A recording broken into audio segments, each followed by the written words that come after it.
So once you get to the trees, you'll get your trees back. And if you're at a desk by yourself, you might want to put your paper just next to your desk on the floor, just where you know nobody's gonna walk. And then you can kind of work from there. Remember, you just put a fence on your paper, and so you don't want to spread that paint because the paint is still wet.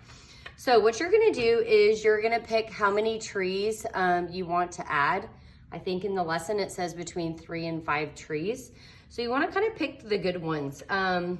So I'm gonna start cutting, and of course trees have textures. So if the lines aren't completely straight, that's okay. I cut out on both sides.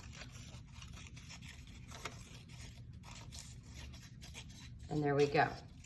Now, when we looked at the artwork on the example, we noticed that the bottom of the tree has a rounded line, which means it makes kind of a U shape. And it doesn't have to be a drastic U.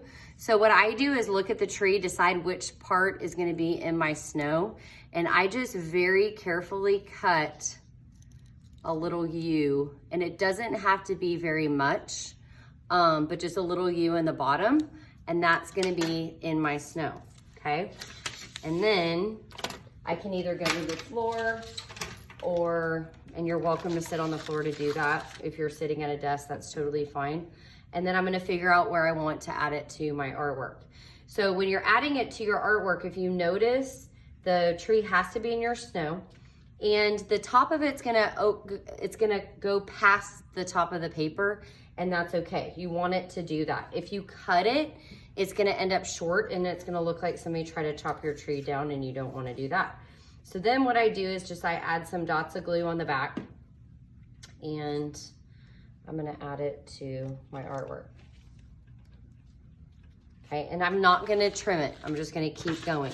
I'm gonna add at least 2 to 3 to 4 more trees to my artwork.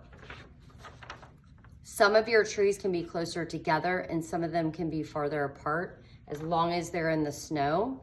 The bigger trees, the wider trees, should be closer to the bottom of the paper, and the thinner trees should be closer to the bottom of the fence. If you think about it, it doesn't really make sense if there's a tree above the bottom of the fence.